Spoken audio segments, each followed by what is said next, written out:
em um mundo de fantasia. Na verdade, é na internet. Em que os filmes são analisados. Também tem biografia, entrevista, debate, um monte de coisa, né? Sim, um podcast se destaca. Podcast Cinemação.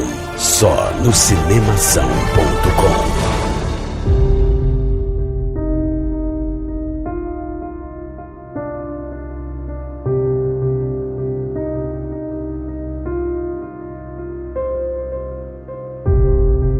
Seja bem-vindo ao podcast Cinemação 413. Eu sou Rafael Arinelli e eu adoro fígado acebolado. Eu sou o Cauê Petito. Você ainda consegue ouvir eles de noite, Clarice? Os podcasters? Você ainda consegue ouvir eles falando? Me diga, Clarice, quando os podcasters parem de falar. Aqui é o Henrique Risato. E se a gente pode comer carne de boi, carne de vaca, carne de porco, por que é um tabu a gente comer carne de outras pessoas? Nossa senhora! Toma Como essa, ser canibais. cancelado? Como ser cancelado da internet com o Henrique Risato? Eu sou o Daniel Cury e pra entrar no clima aqui do podcast eu jantei fígado, feijão de fava e um bom vinho Chianti. Ó! Você comeu fígado também, Dan? Não comi. Só a frase. Pô, Daniel, eu achei que todas as suas frases eram só verdades. Eu não sabia que tinha ficção. Entendi. Muito bem, meus amigos, estamos aqui reunidos no podcast Cinemação 413 para bater um papo sobre um clássico, um filme que é aclamado pela crítica, que levou, né, os Oscars das 5 principais categorias, levou melhor filme, melhor diretor, melhor ator, melhor atriz, melhor roteiro adaptado, e hoje estamos aqui para bater um papo sobre O Silêncio dos Inocentes, esse filme incrível que a gente trouxe aqui, nossos dois amigos aqui, Henrique e Cauê, para ajudar a gente a debater sobre esse filme. Lembrando você, né, ouvinte, que teremos spoilers. Então, se você não assistiu o filme, não quer saber sobre o que se trata o filme, porque tá pretendendo assistir, pula esse podcast agora, né? É um filme de 91, acho que já passou tempo suficiente, acho que já deu, acho que você vai conseguir né, pegar bem as nossas referências aqui, as análises e tudo mais, porque, né, o filme já teve o seu prazo de spoiler excedido, certo? Se você não assistiu em 30 anos, você... Não, pode ser, tem muita gente que não viu. Spoilers. Mas ele também é um filme que é muito referenciado, né? Tipo, um monte de lugar tem referências, tem, né? Na cultura pop, tudo mais. Não. E tem elemento até do famoso não envelheceu bem, mas a gente pode discutir isso depois. Não, Exato. É exatamente sobre isso que eu ia falar, então vamos falar depois. Eu até achei que uma das frases de abertura seria: eu sou Rafael Arinelli. Pensando isso. Né? Seria ótimo também. Bom, hoje, né, para bater esse papo aqui, então estamos com o Henrique Risato, que veio lá do Geração M. Henriquinho, bem-vindo novamente, 2 podcasts em seguida aqui conversando com a gente, e explica aí, né, para nossa audiência, quem pulou o podcast passado, quem não te ouviu ainda, o que é o Geração M? Como assim o Henrique é da Geração M? Quer dizer, o Henrique ultrapassou, ele não é mais Geração Y? Não é mais Baby Boomer? O que é o Henrique? Exato. Um novo tipo de ser humano, né? Bom, o Geração M, ele é um podcast aqui do Cinemação, em que quinzenalmente, às segundas-feiras, eu e o Antônio Xaxim Dias estamos conversando com convidados muito especiais, inclusive vocês 3 que estão gravando aqui comigo, sobre diversos temas nerds, temas nostálgicos. Cada semana é uma aventura diferente, cada quinzena é uma aventura diferente. É isso aí, cara, o podcast tá demais, é um pouquinho mais curto, né, do que o podcast do Cinemação, e é um papo sensacional que o Henrique tem lá, junto com o Xaxim, e sempre com convidados diversos, e hoje temos aqui também nosso querido Cauê Petito, autor do Cinemação, nosso especialista aqui em terror, suspense, tudo que é filme bom, Cauê é nosso especialista. Seja bem-vindo novamente aqui, Cauêzito. Tudo que tem aquele clima extremamente pesado e negativo. tô brincando, gente. Já virou de praxe e tal, mas de novo agradecendo extremamente esse convite. É como se eu tivesse, de tempos em tempos, é como se eu precisasse disso e é como se o Dani e Rafa, vocês, tipo, por osmose, soubessem e me convidassem pros podcasts e, tipo, achei muito foda e eu acho muito foda estar aqui de novo falando sobre esse clássico, sobre esse filmão e coisas mais adjetivos que não existem, né? Então... Cara, demais. Hoje o papo vai ser muito bom sobre um clássico, então vamos bater um papo sobre O Silêncio dos Inocentes logo depois do quadro Repercussão. Confira o que rolou durante a semana. Eu começo. Agora no Repercussão.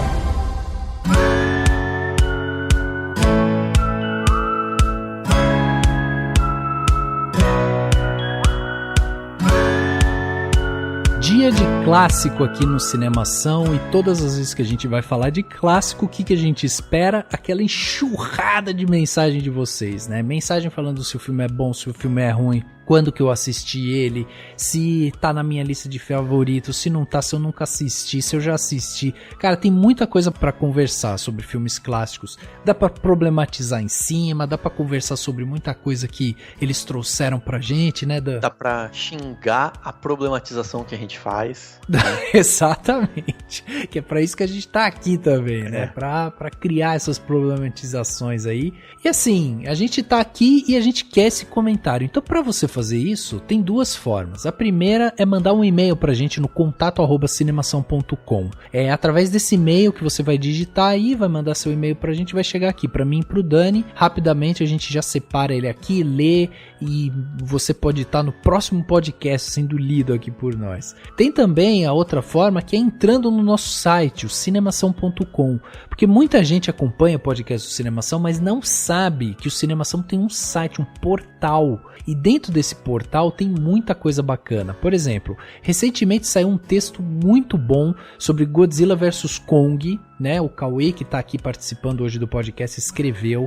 Temos também o outro podcast da casa, né, o Geração M, comandado pelo Henrique, que tá aqui com a gente também, soltou um episódio novinho sobre Falcão e o Soldado Invernal. Tem artigo sobre Benedetta, né, o filme do Paul Verhoeven, que está em Cannes, né, agora em 2021. Tem à la carte, né, um texto também que o Dani escreveu sobre o à la carte, que vai ser exibido no Festival de Filmes Suíços. Cara, tem muita coisa. Tem um artigo do Dani lá que muita gente já tá elogiando, tá falando bem, que é sobre os personagens do BBB 2021 e o que podemos aprender com eles. Olha aí, o Dani fez uma análise como que poderíamos dizer, Dani? Uma análise socio-ficcional? Nem sei. Foi uma análise do vigor. Do vigor. Uma análise do vigor. Tá tudo lá no cinemação.com. Então você acessa lá, você vai ter acesso a todo esse conteúdo e tem, né, o post desse podcast onde você pode deixar seu comentário lá dentro. Tem um espacinho lá reservado para você deixar seus comentários, além de poder seguir a gente em todas as redes sociais, acompanhar a gente em todos os players, né, de podcast aí. Estamos no Spotify, no Google Podcast, no Deezer, no Castbox. Estamos em tudo para você poder ouvir, inclusive no YouTube, né? Também estamos lá no YouTube publicando os nossos podcasts. Então vai lá no cinemação.com, manda seu e-mail pra gente, mas o mais importante, vamos discutir sobre O Silêncio dos Inocentes. Lembrando que você pode ser um patrão ou uma patroa do Cinemação e não precisa ser com valores muito altos, não precisa ser rico para fazer isso. Com valores baixos você já consegue e já contribui muito com a gente, e ao fazer isso você já vai participar do Cinemação Premiere, que é o nosso grupo no WhatsApp, que a gente troca ideia, enfim, manda umas mensagens lá, mas também não fica fludando o seu WhatsApp não, é tranquilo. E a gente, claro, tá presente todo ano a gente manda um brinde, um presente diferente. Então, se você quiser receber no final desse ano, você tem que começar já a pensar em ser o nosso patrão agora, porque também não dá para ser patrão em dezembro, tá? Porque daí a gente espera mais um ano para mandar presente para você. Então, vai lá, cinemação.com/contribua e escolhe uma plataforma, tem várias opções, e aí você vai ser patrão ou patroa do Cinemação. E chegando aqui na parte onde as pessoas saíram dos seus armários e mandaram seus comentários aqui pra gente, temos aqui vários comentários que estão chegando sobre o nosso último podcast, o Caderno de Perguntas dos Filmes. Inclusive, o começo desse podcast virou vídeo, tá no YouTube, tá nas nossas redes sociais, a galera tá curtindo, tá vindo falar, e a galera também tá entrando na brincadeira, não é isso, Dan? Sim, muita gente mandando várias ideias de filmes e sugestões, lembranças e tal. É muito gostoso receber isso, a gente vai tentar ler vários. Mas tem um comentário super legal da Silvana Pérez, que é a Sil, que é lá do podcast Spill the Beans, ela também participa do Boca do Inferno, né? E ela ouve a gente sempre. Ela comentou o seguinte: gente, que episódio mais gostosinho. Adorei as indicações, mas veio reforçar um dos filmes citados pelo Henrique. Assistam O Enigma de Outro Mundo, é bom demais. Os efeitos práticos só não batem os de um lobisomem americano em Londres, na minha mísera opinião. Mas nem é só isso, é um filme bom mesmo. Então ela reforçou aqui a dica e comentou e falou que o podcast ficou gostosinho, e foi bem legal, né? Porque foi um podcast de boas, um podcast tranquilão, gostoso de ouvir.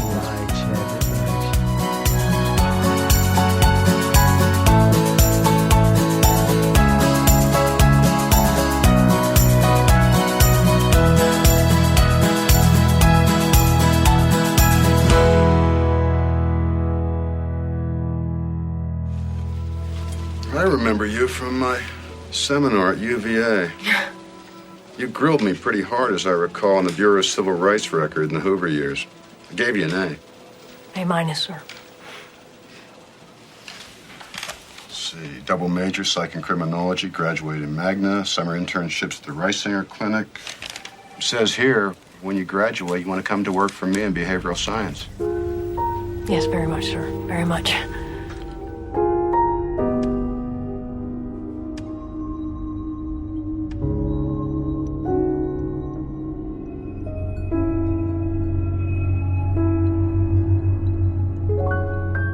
Chegava aos cinemas no dia 17 de maio de 1991 o filme O Silêncio dos Inocentes, filme dirigido pelo Jonathan Demme e estrelado pela Jodie Foster e o Anthony Hopkins. O filme que foi feito com um orçamento aí estimado, né, em 19 milhões de dólares, que era um orçamento bastante pomposo, né, para a época, 91, e que até hoje, juntando grana de DVD, Blu-ray, bilheteria e tudo mais, o filme já tem aí um montante arrecadado, faturado de 275 milhões de dólares. É óbvio que, como a gente até já falou aqui, né, antes, é um filme que foi aclamado pela crítica e isso, obviamente, impulsionou também, né, todas as vendas de DVD, Blu-ray e tal, conforme foi saindo. E aqui a gente conhece nesse filme, né, para trazer uma sinopse aqui, no filme a gente conhece uma jovem talentosa agente do FBI que acaba recebendo os conselhos do Dr. Hannibal Lecter, um psiquiatra brilhante e também um psicopata violento e canibal. E ela é aconselhada por ele na tentativa de ir atrás de um outro assassino que está aterrorizando, né, a América, e ela vai lá para se aconselhar com ele, tentar entender, né, a mente desses psicopatas e tudo mais. Dani, diz pra gente aí, além de Jonathan Demme, Jodie Foster, Anthony Hopkins, quem mais compõe a ficha técnica de O Silêncio dos Inocentes? Bom, antes de falar da ficha técnica, acho que é legal falar assim, o filme tá fazendo 30 anos que estreou no Brasil, né? Ele estreou no dia 17 de maio de 91 no Brasil. Ele estreou nos Estados Unidos em fevereiro, uns meses antes, logo depois de passar no Festival de Berlim, ou meio que na mesma época, assim, né? Ele passou no Festival de Berlim e estreou comercialmente nos Estados Unidos, e ele só foi ser, enfim, elegível e ganhar os Oscars em 92. Então, mesmo que naquela época era diferente um pouco essa coisa da temporada de premiações e tal, mesmo assim o filme durou tipo um ano, né, sendo visto, sendo alimentado para daí ganhar os principais Oscars. Então acho que isso é uma coisa importante da gente entender também desse filme. O Jonathan Demme, o diretor desse filme, ele vinha de bons filmes, né, tal, mas só foi depois O Silêncio dos Inocentes, que foi o grande filme dele, que ele foi dirigir Filadélfia, né, lá com o Tom Hanks e com o Denzel Washington, O Casamento de Rachel, alguns outros muitos filmes e tal. Ele chegou a dirigir alguns episódios da série The Killing, que é uma série bem conhecida, e faleceu em 2017, né, aos 73 anos. O filme tem O Silêncio dos Inocentes, tem roteiro do Ted Talley, que não tem muitos outros filmes, tem um chamado 12 Heróis e tal, mas né, esse é o maior filme que ele fez, e ele também tá no roteiro do Dragão Vermelho, né, que é um outro filme da franquia do Hannibal Lecter. E claro, o Thomas Harris, autor do livro, também tá lá como, né, autor da obra original. A montagem desse filme é do Craig McKay, que também tá na montagem do Philadelphia, fez filmes tipo Reds, fez aquele Awake, A Vida por um Fio, entre muitos outros. A fotografia desse filme é do Taki Fujimoto. O Taki Fujimoto fez também a fotografia do Philadelphia e fez fotografia do Sinais e do Sexto Sentido, lá com o Shyamalan. Ele fez também a fotografia do Garota de Rosa Shocking e Curtindo a Vida Doidado, né, todos da época do John Hughes. Então ele é um diretor de fotografia com vários filmes de vários gêneros e, enfim, vários grupos e tal. A trilha sonora desse filme é do Howard Shore, que é um grande músico, né? Tipo, ele fez a trilha do Senhor dos Anéis, a saga Crepúsculo, recentemente do Pieces of a Woman, e vai estar no Crimes of the Future, que é o próximo filme do Cronenberg. Então é um grande músico conhecido de muitas trilhas muito famosas. E no elenco, além da Jodie Foster, a gente tem o Anthony Hopkins, que todo mundo conhece, ganhou o Oscar ontem, né? Mesmo, você tava ganhando Oscar esses dias aí. Tem também o Ted Levine, o Scott Glenn, a Brooke Smith, o Anthony Heald e a Casey Lemons. A Casey Lemons, enfim, eu lembrei dela na hora porque a gente falou recentemente aqui no Cinemação, no finalzinho do ano passado, sobre o Harriet que ela dirigiu, né? Nessa época ela estava só como atriz, logo em seguida ela começou a fazer uns filmes, mas estava lá. Enfim, esses são os principais nomes, mas os principais mesmo, assim, o filme todo gira em torno da Jodie Foster e do Anthony Hopkins. Exato. E é interessante, né, da gente lembrar aqui que, como o Dani bem falou, né, já existia o livro, né, lançado em 81 pelo Thomas Harris e tudo mais, mas uma curiosidade é que a primeira aparição do Hannibal nas telas foi em 86, quer dizer, 5 anos depois do lançamento. A gente tinha ali um papel, ele fez um papel na verdade secundário em um filme que era uma adaptação já, né, do Dragão Vermelho. Aqui no Brasil chegou como Caçador de Assassinos, e na época ele foi vivido pelo Brian Cox, que é um cara, um ator inglês e tudo mais. O Thomas Harris, ele era como você falou, ele era o escritor dos livros, foi ele que criou o personagem do Hannibal Lecter. Ele trabalhou muito tempo como jornalista, cobrindo também a parte policial. Então isso deu bastante base para ele escrever sobre os livros. Daí em 81 ele lançou o Dragão Vermelho, o Red Dragon, que é o segundo livro dele, e aí que surgiu o personagem do Hannibal. E aí ele ficou, tipo, martelando a história na cabeça, pensando mais nos personagens, desenvolvendo melhor os personagens. E aí, só em 88 é que ele escreveu O Silêncio dos Inocentes, e aí trouxe de volta o personagem do Hannibal, mas aí não era mais o Graham, que era o personagem principal do Red Dragon, e ele trouxe uma personagem feminina que era a Clarice. E aí nesse meio tempo teve a primeira adaptação, que nem você acabou de falar, do Red Dragon, veio como Caçador de Assassinos de 86, e aí saiu meio que a continuação, e depois mais pra frente, em 2002, saiu uma nova versão do Dragão Vermelho, aí com Anthony Hopkins voltando a interpretar o Hannibal. E vale lembrar que o Manhunter, né, o Dragão Vermelho original, é do nosso querido, nosso deus do cinema, Michael Mann. Né? Sim. Não, de verdade, do Fogo Contra Fogo, né, o Hit, Miami Vice, série, filme, Colateral. Aliás, o Hannibal Lecter, né, ele é um personagem fictício, mas ele foi inspirado em um cara que se chamava Alfredo Bali Trevino, e ele era um mexicano e tal, e ele era exatamente assim, ele não tinha exatamente, né, essas características do Hannibal. Agora, ele ficou muito conhecido na época porque ele estava cumprindo prisão perpétua, né? A história dele ficou mais conhecida quando ele já estava preso, e ele tinha assassinado, na verdade, um amante dele, né, que era o Jesus Castilho Rangel, e aí pra tentar disfarçar ali o assassinato, ele acabou esquartejando o corpo do amante, e o que ficou muito característico dele, o que chamou muito a atenção desse cara que acabou inspirando, né, o personagem do Hannibal Lecter, foi que ele era um cara, ele tinha um sadismo, assim, ele era um cara frio, mas ele tinha uns modos muito gentis, educados e tal, então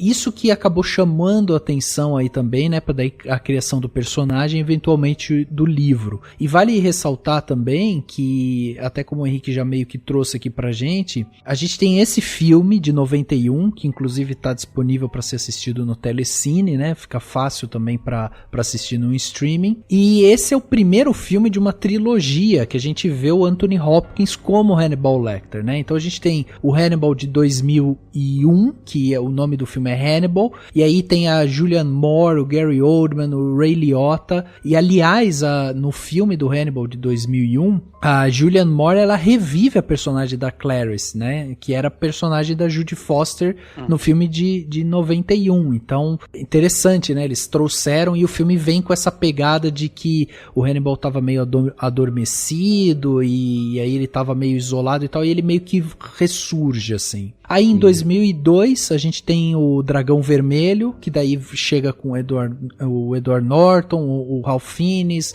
o Harvey Keitel, que também sempre, né, dá pra ver que esses filmes sempre com nomes pesados ali na atuação. E depois disso, um pouco mais pra frente, tentaram ali fazer algumas coisas mais focado daí no personagem mesmo do Hannibal, transformando em série, que daí a gente teve uma das séries que chamava Hannibal, A Origem do Mal, que saiu em 2007, foi muito fraca. Esse foi o filme, Hannibal, A Origem do Mal é o filme. Ah, foi o filme? Que acho que é bem fraco, né, pelo que eu me lembro. Bem fraco, fraco. Que é um ator jovem pra tentar fazer como que ele surgiu e tal. Eu nem assisti esse filme, pra vocês terem. É o ator jovem que é meio que é o modelo também, aquele, enfim, não. É que tem a série Hannibal, que daí foi com o Mads Mikkelsen. Que daí foi em 2013, né? Esse daí foi em 2013, com o Mads Mikkelsen fazendo o papel do Hannibal. E essa série tem a Gillian Anderson, por exemplo, o Lawrence Fishburne também participa. E aí é uma série que foi mais encorpada e tal, com nomes mais pesados também. Essa série, ela é legal porque ela entra bastante no mundo mesmo que foi criado nos livros. Então você tem o personagem que vai se tornar o Buffalo Bill, que é o grande vilão de O Silêncio dos Inocentes. O Hannibal é o John Graham lá, o policial principal. Tem ele também, tem todo mundo, tipo, todos os personagens, sabe, assim, clássicos, que depois a gente vai ver eles mais velhos, mais maduros nos filmes. Não que esteja intrinsecamente vinculado aos filmes, não é isso, mas o universo ele é bem coeso. E agora esse ano saiu uma primeira temporada de uma série chamada Clarice, né?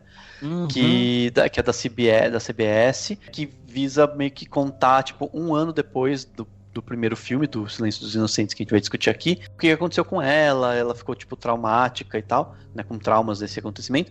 Ela é da CBS, TV aberta americana e tal, e pelo que eu li, assim, eu não vi, mas pelo que eu li algumas críticas, ela é bem aquela típica série de policial, sabe? Tipo, tem o drama dela, mas o principal, o chamariz da série é tipo aquelas investigações que cada episódio é uma, sabe? Bem CSI, monstro da assim. Semana, né? Esse sentido, assim. Ela acho que ainda nem terminou de passar a primeira temporada, mas enfim, não deixa de ser uma outra produção e que estreou bem na época que fez 30 anos de lançamento do filme nos Estados Unidos. E toda vez que eu falei John Graham, eu devia ter dito Will Graham, que é agora que eu olhei o nome do personagem.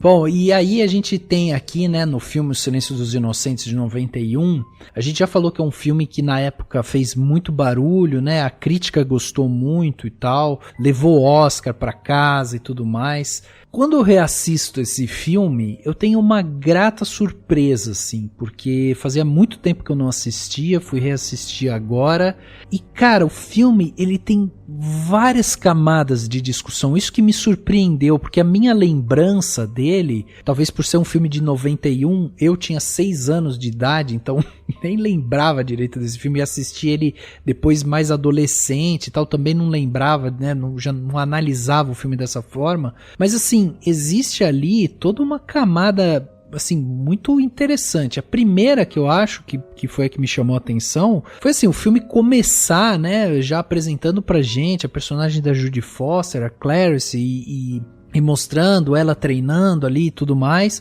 e aí ela ser escolhida para começar a fazer os estudos, entrevistar, né, o Hannibal Lecter e tudo mais, e ali nesse começo você já percebe um olhar ali todo diferente para ela, né, da figura feminina dentro desse ambiente policial, assim, né, isso logo no início do filme, você já tem com 10 minutos de filme, 15 minutos de filme, você já tem uma impressão digital forte ali de preconceito impressa, né, no filme. Ela é considerada uma das figuras femininas, né, mais importantes. É óbvio que tem outras histórias anteriores, mas uma das principais que veio a trazer a figura da mulher investigadora, né? Tanto que depois do Silêncio dos Inocentes você tem uma série de filmes de ação que tem essa pegada, é uma mulher do FBI, e aí sempre, tipo, aliada com outros homens e tal, mas a mulher de figura importante.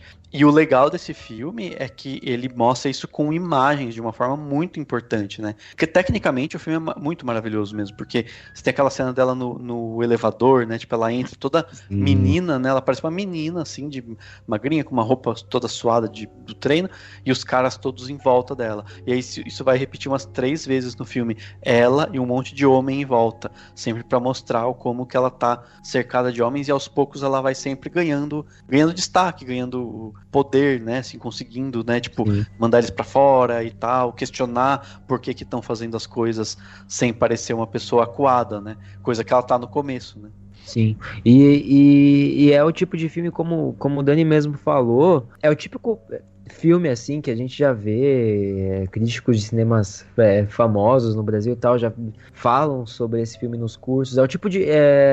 É meio que o filme perfeito, assim, para você analisar a linguagem do cinema ao nível seja de figurino, de paleta de cores, de como você arquiteta os planos para passar tais sentimentos. É tipo, real um filme meio que perfeito, assim, ao nível técnico, que se eleva pelas atuações magníficas da Jodie Foster, do Anthony Hopkins, e tipo, isso que o Dani falou é muito real mesmo. Eu tinha reassistido o filme faz umas 2 semanas atrás, 3 semanas, quando entrou no Telecine, e eu reassisti ele antes da gente gravar esse podcast com um amigo aqui, que eu chamei aqui para assistir o filme, e fica muito perceptível mesmo isso, né, como o filme, por exemplo, tem um filme recente, ou como Bela Vingança, ou esses filmes que tornam tudo muito verbal, todas as dificuldades que as personagens passam nesse mundo de homens, nesse mundo de misoginia e tudo mais. Eu não duvido que hoje em dia não tivéssemos frases como tipo,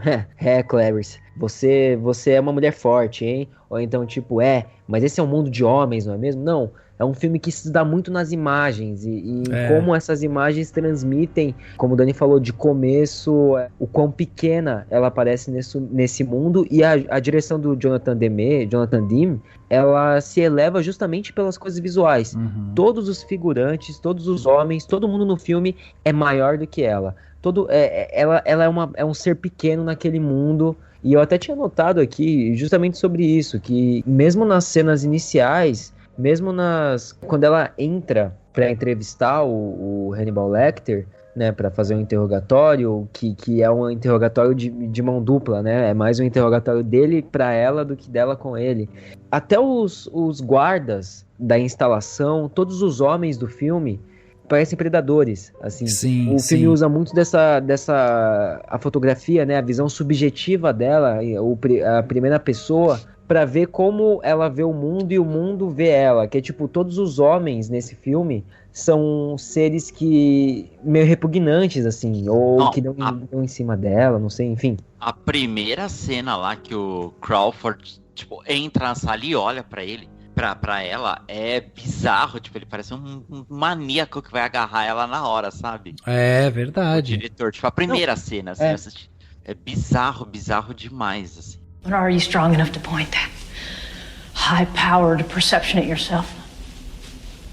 What about it? Why don't you look at yourself and write down what you see? Maybe you're afraid to.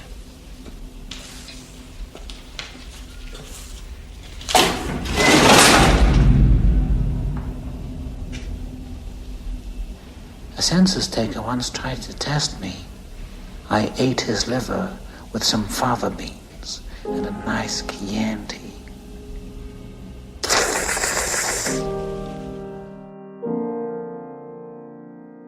E nessa ideia de que, tipo, como o Dani falou também, é um filme muito visual, é um filme que usa que a fotografia do Taki Fujimoto e do Jonathan Demme e tal. Essa cena que o Henrique falou, ela começa com um close-up na cara do Crawford, sendo incisivo e dando em cima dela. Ela tá num plano aberto, saca? Tipo, tá mais pequena no plano, tá sendo intimidada por ele. Ela retruca ele com um close-up, ou seja, ela se coloca em pé de igualdade com ele. E quando ela rejeita os impulsos dele, os impulsos sexuais, ele dando em cima dela, ele fica no plano aberto. Então, tipo, O Silêncio dos Inocentes é muito um desses filmes onde você, tipo, estuda em aula de cinema, assim, sobre planos, sobre quadros, sobre como você manipula os sentimentos e como, tipo, tudo nesse filme, tudo é muito pensado como principalmente quando a Clarice está em cena, como uma batalha contra homens. Exato. E o poder que esses homens querem impor nela. É muito foda. E tem uma coisa que, assim, isso já é logo mostrado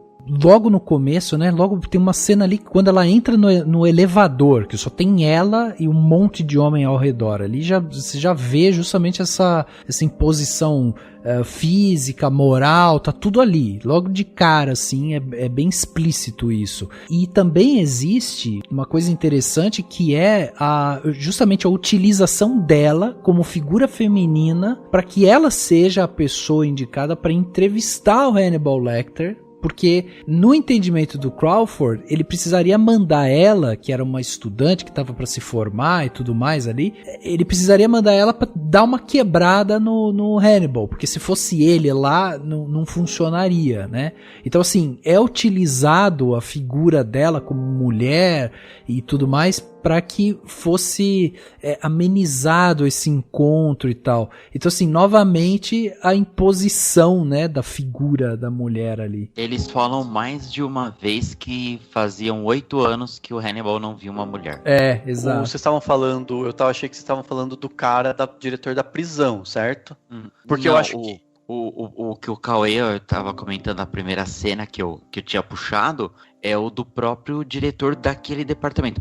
O departamento, só fazendo um pequeno parênteses, que aquele departamento, pelo que a gente entende, era o departamento que faz o estudo do comportamento dos serial killers, né? Uhum. E esse departamento aí de estudo dos perfis de serial killers é o departamento que existe e que a criação foi mostrada na série Mindhunter, né, que tem lá os dois agentes principais lá, que era na vida real, né? Sim. Que era o Robert Hessler e o John Douglas. Mas é um departamento de inteligência, né? Isso, é um departamento dentro do FBI que eles começaram a estudar o perfil dos assassinos em série. Porque antes, eles não tinham muito assim...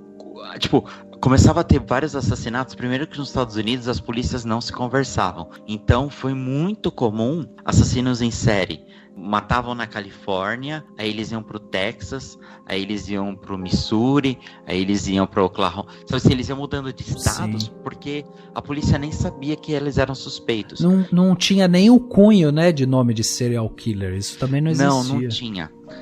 Já existia, esse termo já tinha sido dito em literatura antes, mas o John Douglas, ele ouviu esse termo e aí ele chegou no departamento e vamos falar, vamos chamá-los de serial killers. E aí que eles foram vendo, por exemplo, a gente tem aqui no filme que a Clarice fala pro diretor do departamento dela, né, pro Crawford, ela fala assim, se eu pudesse dizer, é um homem na faixa de 35 anos, branco. Por quê? Porque normalmente serial killers matam pessoas da mesma etnia, e é verdade. Se estão morrendo pessoas de etnia caucasiana, provavelmente o cara é caucasiano. Se estão morrendo negros, provavelmente o serial killers, ele é negro. É difícil ter serial killer que ataca interracialmente. É interessante a gente ver isso aqui porque é isso, né? A criação realmente de um perfil, né? De assim, todo um estudo mesmo para tentar traçar esse perfil em comum. Então é uma coisa muito embrionária e a gente tá vendo ali que isso também funciona bem no filme, que é você trata o assunto de forma didática porque é uma coisa que está sendo estudada ainda, né? Então é o motivo dela ir até o Hannibal.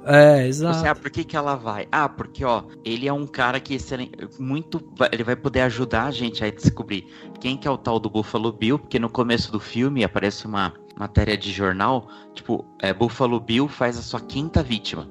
Quer dizer, o cara já matou 5 pessoas, eles já descobriram que é o mesmo assassino em série, mas eles não sabem a identidade dele. Então é a força motriz que move esses dois personagens, a Clarice e o Hannibal, a se conhecerem. E Só voltando. rapidão, Rafa, é porque eu falei Crawford e na verdade era Chilton. Eu falei o personagem do Scott Glenn e na verdade era do Anthony Hilde. Porque vocês estavam falando, né, do jeito que o cara olha pra ela e essa relação que você falou, né, Cauê, do plano contra plano, da forma como ela responde pra ele, é com esse diretor do presídio, né, do lugar onde o Hannibal tá preso. Porque eu acho que justamente o diretor dela é justamente uma figura paterna, inclusive ele é fisicamente parecido com o pai dela, dos flashbacks. Ele é a única figura que tá mais no sentido de mentor, uma figura mais paterna, e é o único onde não tem uma relação de tentativa de sedução ou de... Eu achei que era com os dois. Não, eu claro que com uma certa no começo, né, no sentido de professor com aluno, do tipo, ele tá numa posição de quem manda e tal, mas é a única relação que ela tem com o homem que não é de maneira... Eu tive uma interpretação totalmente diferente. Eu também. Ele olha ela, cara, totalmente com ar sexual. Tanto é que uma das primeiras coisas que o Hannibal pergunta pra ela sobre o Crawford foi: você acha que... Você imagina que ele tem fantasias sexuais com você e tal? Ela fala: isso daí não me interessa. Mas você olha a primeira cena, cara. Ele não olha com ar de pai. Ele olha tipo um cara do tipo, nossa, que moça bonita, tal, tipo... E a última cena também, eu acho né? Sensacional. Não, a última cena que ele é a aperta a mão dela, né? Mas o que eu acho genial e tipo sensacional no filme é justamente isso. Ele é o suficientemente vago pra você duvidar das intenções dele, mas o que a gente vê no filme é que de fato ele é uma figura paterna e tem um momento, ele nunca faz nenhuma investida sexual nela efetiva no filme. Sim. Eu concordo com o Dani com o que ele falou, mas tem uma cena no filme, que é quando eles estão no carro, voltando e discutindo sobre o Hannibal, onde ele fala: eu ocultei essa informação de você e eu sabia que ele você vê que ele manipulou ela para que ela de alguma forma conseguisse manipular ele. Ou seja, ele não teve nenhuma investida física ou sexual nela, mas ele ainda manipulou ela. Exato. E isso foi pro bem maior? Foi. Mas é, de novo, cimentando aquele negócio, que ela tá no mundo desses homens muito predatórios em volta dela, e ele não tem uma intenção, uma intenção, eu pelo menos não senti, parece que ele tem a sensação, ele sabe da atração, ambos sabem dessa atração, mas ele não se aproveita disso, mas isso não impede ele de ser, um homem que vai manipular ela, claro. Se ele quiser, sabe? Ele tem poder sobre ela em várias instâncias, até por ser chefe e tudo mais, mas ele é o único que não tá oprimindo da maneira como os outros fazem. E essa cena, não sei se é exatamente essa cena do carro, mas tem uma cena que eles estão voltando daquela... que eles dissecam, né, uma das vítimas. Ela tá, trabalhando, gravando um negócio, e ele meio que tá na frente, de costas pra ela, e ele começa a dormir. Com quem diz, tô cansado, tô dormindo. Então é uma forma de mostrar, assim, ele tá... É dessa cena que eu tô falando também, Dani. Dela, sabe? Ele não, né, assim, qualquer outra situação, ele tá, se qualquer outro interesse, ele não estaria daquele jeito. O filme não mostraria ele daquele jeito. Então, mas eu acho que isso é muito dúbio, cara. Como o Cauê falou, eu acho que o filme ele é muito feliz nisso, porque ele não dá essa resposta 100% certa. Eu acho que ele tem um ar de, assim, a visão dela pra com ele, de talvez ela olhar ele como uma figura paterna. Agora, ele com ela, eu senti como o Henrique falou, assim, tem momentos que ele olha pra ela diferente, aquela cena final, a câmera vai bem ali na mão, pegando na mão e tal, uma coisa, sabe? E inclusive a cena anterior a essa, ele chega lá pro policial e fala assim, eu preciso discutir umas coisas com você que não pode ser na frente e tal, depois ele tenta justificar isso pra ela também, sempre como essa figura de poder e tal, e mesmo essa indicação muito certeira, assim, sabe, do próprio Hannibal pra falar dela, pra falar assim, você acha que ele se interessa por você? E ela fala, eu não me interesso por isso. Eu acho que ela mais fecha a porta pra isso, porque ele é o cara que tá dando oportunidade pra ela, é o cara que é superior a ela na empresa, ali dentro do departamento, não sei o que e tal. Então ela meio que fecha essa possibilidade, entendeu? Ela não olha pra isso desse jeito. Mas eu acho que aqui dentro do roteiro e na própria direção, assim, das cenas, eu acho que ele deixa isso muito dúbio, assim, sabe? Porque ela o tempo todo tá sendo olhada e tá sendo, sabe, ali sabe, o pessoal tenta seduzir ela de alguma forma e não sei o que. Isso, assim, sistematicamente. Eu acho que ele passa por isso também. Dá pra ler como um arco, no sentido de que, talvez, tá? Eu acho que é uma possibilidade. Porque eu acho que no final, aquele aperto de mão é tipo selar um final, sabe? Do trabalho. Então, assim, se há um interesse, esse final é tipo o acordo final, entendeu? Entre ele e ela. Tipo, parabéns e vou embora. Porque, na verdade, eu vi como um paralelo com o toque que ela tem com o próprio Hannibal. Então é como se ela estivesse ficando kits com os dois, entendeu? Então, talvez tenha um arco no sentido de que ele estava interessado, poderia pensar, mas ele é o único decente do filme todo, praticamente. E aí, no final, é como se ele dissesse, beleza, eu entendi que, né, ela fechou essas portas e tudo bem, vou embora. Então pode rolar acho que essa é uma interpretação possível.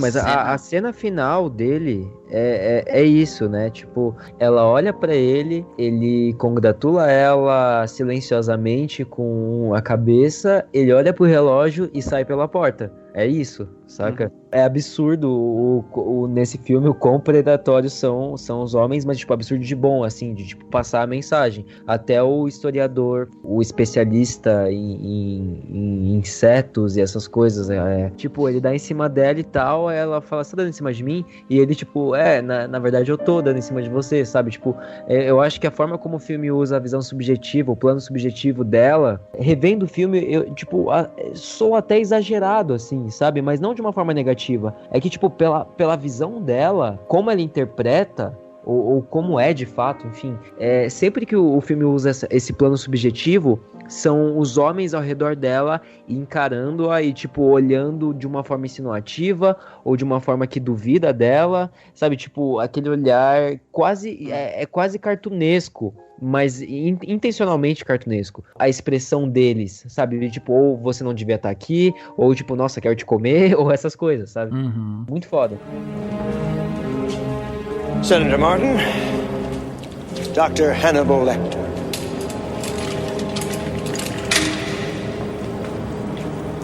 Dr. Lecter, I brought an affidavit guaranteeing your new rights. You want to read it before I sign?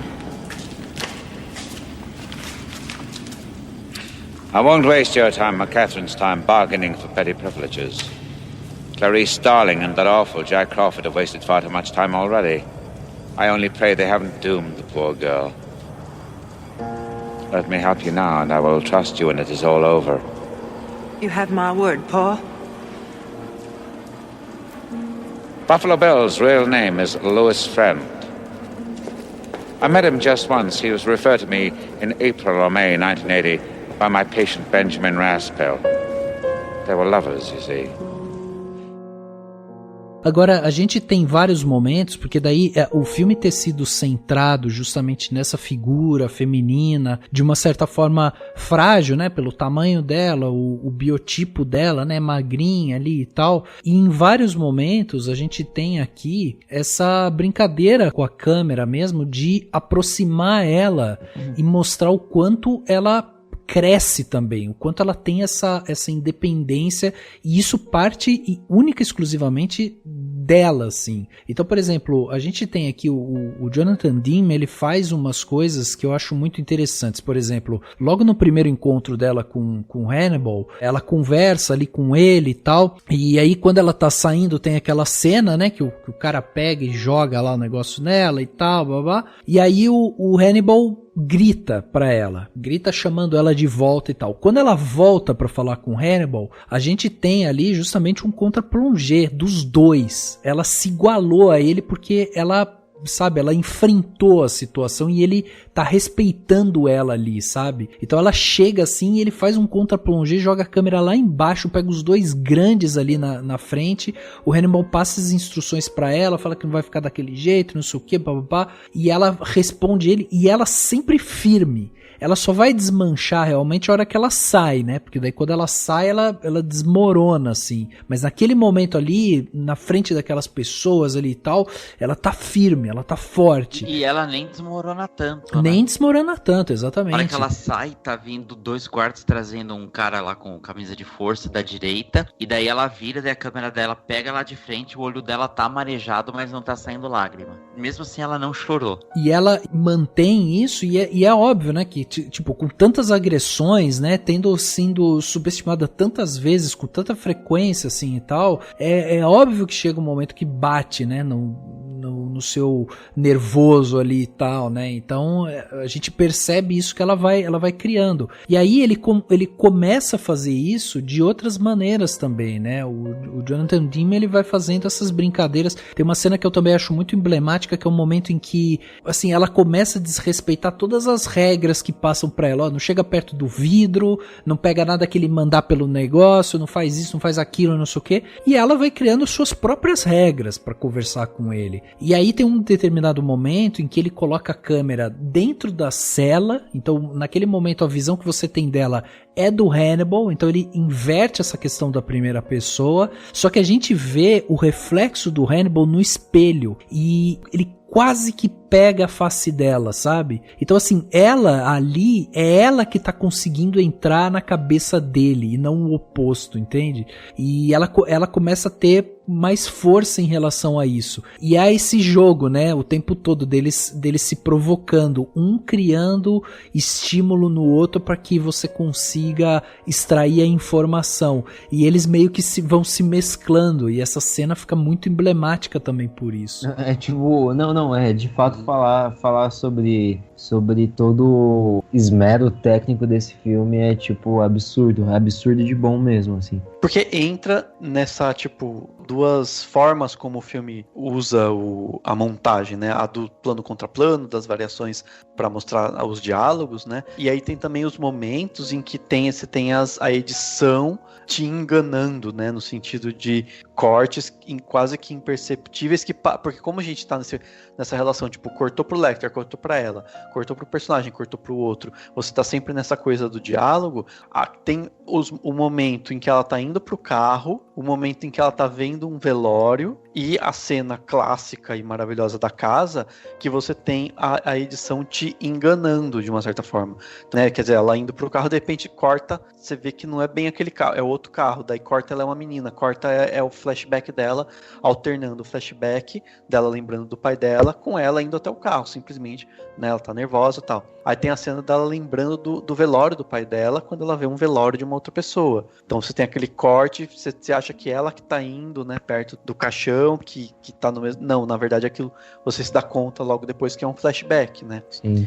Então é como se o filme estivesse te preparando pra cena da casa, que é clássica, né? Quer dizer, acho que é, né? Enfim, no sentido de muito importante pra manipulação, né? De expectativas, é a manipulação que te recompensa pela eficácia de como ele trabalha isso. Tipo, não é aquele negócio que você se sente traído pelo diretor, porque ele, tipo, te manipulou de uma forma que você sente... Não é covarde a palavra, mas que, tipo... Mas naquela cena onde tá a campainha tocando e tal, e aí você vê que a Clarice tá na casa e não o pessoal da SWAT, do FBI e tal. Sim, e tipo, demora essa cena, né? E vai tipo, construindo. Toca a campainha, daí toca de um jeito, tipo, até são umas faíscas, assim, na hora que o Buffalo Bill olha, aí você, tipo, vai, é um bom tempinho, assim, esse vai e vem da câmera, né? E ele te deixa preso no tempo inteiro, né? Tipo, eu acho que um monte de gente acha, sei lá, que esse filme é muito precursor de coisas que, tipo, sei lá, mesmo, sei lá, que eu não acredito que eu tô falando isso, mas tipo, que o Christopher Nolan e outros cineastas usariam, que são esses eventos acontecendo ao mesmo tempo, essa tensão crescente, eventos acontecendo paralelamente, você não sabe o que tá acontecendo e você tá investido nisso porque você tá sendo manipulado na hora, só que o filme não faz isso de forma apenas pra te enganar. Ele tá na história te manipulando, mas você tá embarcando na jornada. Tá ligado? Mas a própria prévia, né, aqueles momentos anteriores de pequena manipulação, que geralmente é flashback contra uma cena, né, do momento e tal, e é o flashback da Clarice, são também uma forma de te preparar pra cena da casa, né? Então ele tá te falando assim, eu tô te enganando aqui com uma montagem, porque lá na frente eu vou fazer um negócio mais da hora, né? Eu lembro muito bem da primeira vez que eu vi esse filme, pelo menos a primeira vez que eu vi, enfim, mais maduro, talvez eu tenha visto, acho que criança, de cenas mais picotadas, assim, mas eu lembro da primeira vez que eu vi muito engajado, eu fiquei nervosão, assim, com essa cena, sabe? Sabe aquela coisa de você ficar, meu Deus, eles estão chegando, e aí no que dá que você saca que você foi ludibriado, você já entra numa outra situação de tensão, porque é ela na casa do cara, sozinha, né? Sozinha e percebendo a situação, né? E o filme faz isso também com aquele plano detalhe que tipo, eu só me dei conta hoje e tal, do sinalizador dos andares do elevador. Muito antes do Hannibal finalmente se libertar e fazer toda aquela arapuca pra fugir, eles dão um plano detalhe nos andares. Como se também fosse, como o Dani falou, um prenúncio de tipo, olha, fica atento com isso, mas é o tipo de coisa que a gente só percebe às vezes revisitando o filme e tal. Mesmo a cena onde o Hannibal tá usando o rosto, né, e o escalpo do policial para se disfarçar e fugir de lá, o Jonathan Demme e o Taki Fujimoto, eles filmam o Hannibal lá com o rosto sobre ele, entendendo que a gente vai confiar no que eles estão mostrando pra gente, tipo, meio que ludibriando a gente. Se alguns diretores, talvez menos seguros com o que eles estão mostrando, eles tentariam deixar o rosto meio desfocado, não mostrariam o rosto do policial, não. O Jonathan Demme mostra o rosto do Hannibal com o rosto do outro policial por cima, sabendo que, tipo, a gente vai confiar no que ele tá mostrando pra gente, né, que tipo, esse plano infalível do Hannibal não seria possível. Então ele mostra o rosto do policial. Quando a gente revisita o filme, a gente fala, nossa, o Anthony Hopkins sim, com a porra igual o Leatherface, com o rosto por cima dele. Mas não, quando ele mostra pra gente o rosto sem se esconder disso, tipo, a gente confia no que o filme tá mostrando pra gente. Então a gente não imagina do plano do Hannibal, sabe?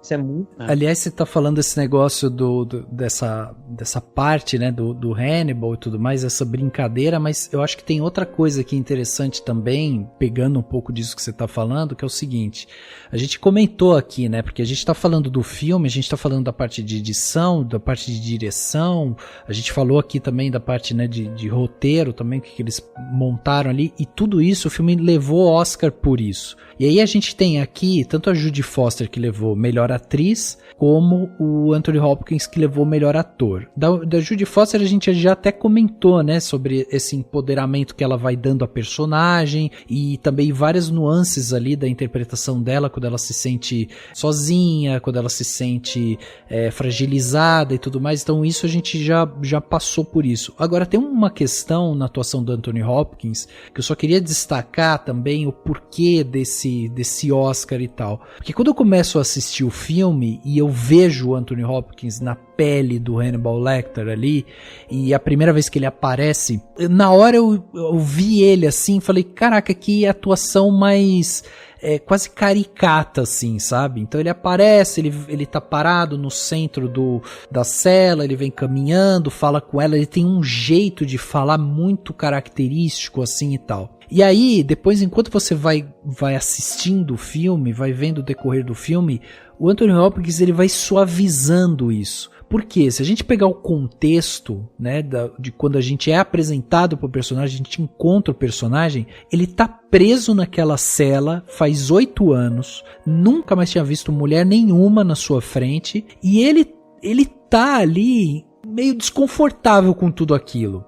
Então, assim, todas as características desse personagem, elas estão ali à flor da pele, entendeu? Então ele tá tentando falar de um jeito muito claro pra ela, ele também tá se portando de uma outra maneira e tal, e a postura dele na minúcia muda justamente quando ele encontra outros personagens, o relacionamento dele com outros personagens. E a gente vê essa evolução da atuação dele ao longo do filme todo. Então, assim, da última vez quando ele liga pra ela, pra falar se deu tudo certo, não sei o que e tal, até o tom de voz dele tá diferente, sabe? E depois, quando ele tá numa cela aberta, né, sendo servido lá comida e tudo mais e tal, ali ele já tem também outra postura, né? Então, assim, é muito, muito rico você ver essas passagens de um mesmo personagem no mesmo filme. Ele começa de um jeito meio enquadrado ali, porque ele tá realmente enquadrado, tá dentro de uma cela, fechado e tudo mais,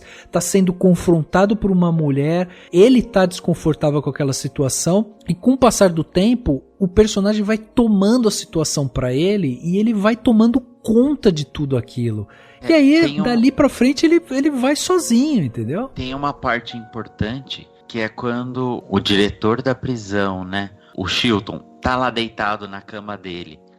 Tá deitado lá na caminha lá do Hannibal. E o Hannibal tá preso com tipo, tem a barra de ferro, ela deixa até o nariz do Anthony Hopkins pra baixo, porque tipo, ele é meio narigudo, o nariz não consegue ficar normal, mas tipo, totalmente desconfortável.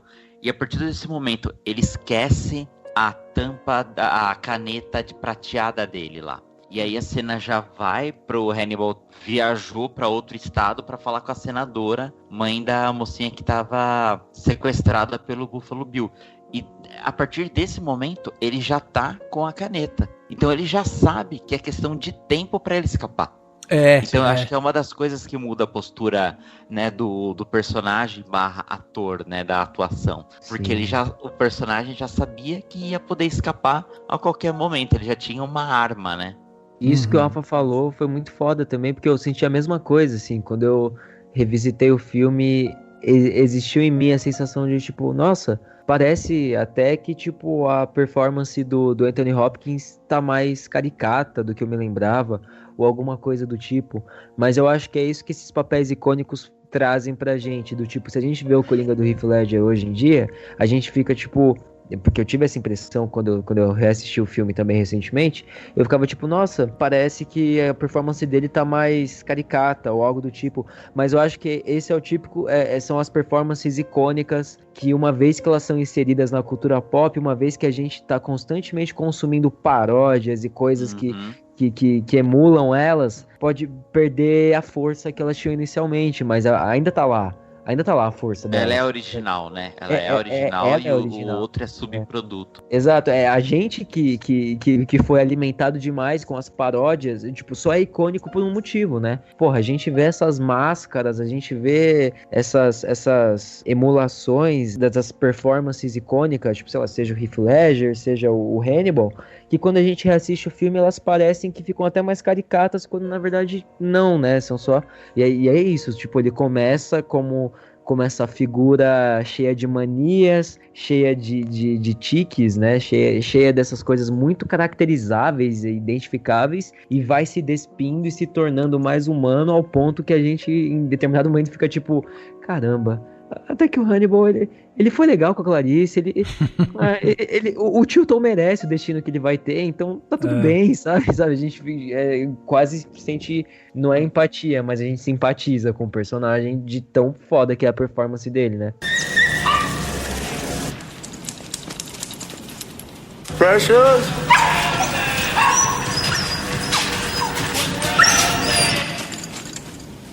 Precious?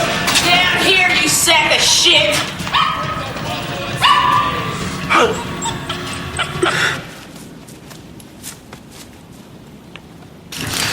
Put her in that bucket. Now you get me a telephone and lower it down here now! Precious? Darling heart, are you all right? She's in a lot of pain, mister. She needs a vet.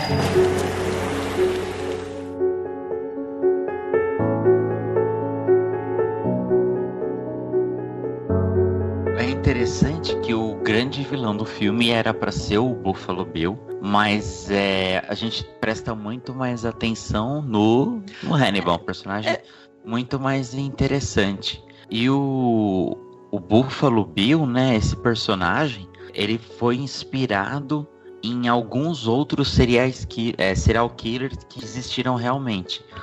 Uma das principais, né, eu vou referenciar os que foram, né?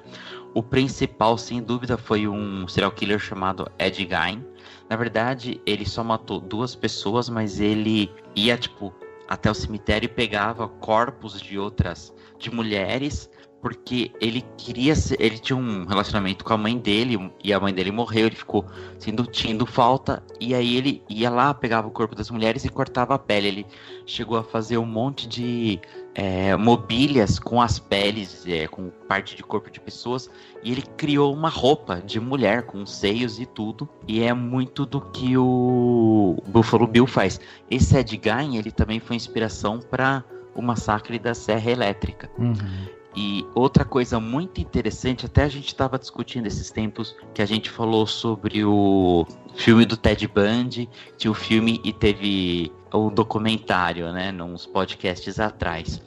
E uma das coisas que o Ted Bundy fazia para pegar as vítimas, ele punha um braço numa tipóia para se mostrar vulnerável. E pro Buffalo Bill sequestrar a filha da senadora, ele tá lá com o sofá e com o braço na tipóia. Na hora eu lembrei disso, né? Falei, outra referência. Exato. E aí a gente entra na questão do Buffalo Bill, né? Que, hoje em dia se questiona muito, e tem muitas pessoas né, que falam sobre as questões dos transgêneros, que chegam a usar, a falar que o Silêncio dos Inocentes é um dos filmes mais ofensivos às pessoas trans, né? E tem no texto, né, ele fala assim, eles tentam meio que dizer assim, olha, ele não é transgênero, né, ele não é transexual. E aí eles meio que justificam, daí até tem um texto que a Clarice fala, né, pessoas transexuais geralmente são passivas, são boazinhas e tal, como se tivesse meio que pedindo desculpa por estar representando esse personagem, né? Mas também não deixa de ser uma relação complicada, né, de se estabelecer, porque é como se você tirasse da pessoa, uma pessoa que se diz transexual, o direito dela ser, né? É como se você determinasse se ela é ou não é. Então eles estão dizendo ela, né? Ele não é e tal. E aí... O Hannibal fala, né? Numa cena pra ele. Ele acha que ele é trans, mas ele mesmo não sabe o que ele é, que ele tá se transformando, né? Então, mas isso não deixa de ser um preconceito no sentido de, quem tem que dizer se é transexual ou não é a pessoa que é ou não, entendeu? Não o outro diz assim, você não é, na verdade você não é, né? Mas o que eu tô querendo dizer isso porque é o seguinte, quando eu vi isso eu achei meio maluco, e a forma como ele fala assim, ele é muito mais horrível e horripilante, como quem diz assim, ser transexual é horripilante, só como se o texto dissesse que é horripilante e o Buffalo Bill é mais horripilante e tudo mais. E aí tem a cena, né, da maquiagem, dele meio que se preparando até, né, de certa forma, pra cometer o crime. Ele passando tipo, batom, né? Passando batom. Como se o travestismo, entre aspas, né? Como se no ato de se travestir, de representasse você vestindo a máscara que te demoniza, né, no filme, né? Tipo... Exatamente. E acho que até a cena, né, dele com a perna cruzada pra, tipo, simular uma vagina, né, e tal, e esconder o pênis, é tipo como se isso fosse a coisa mais...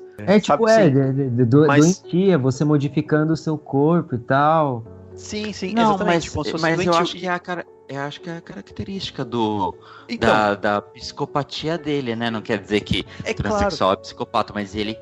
como eu falei, por isso que eu falei do Ed Gein. O cara pegava cadáveres de mulheres e fez uma roupa porque ele queria se sentir, sei lá, entre aspas, próximo à mãe.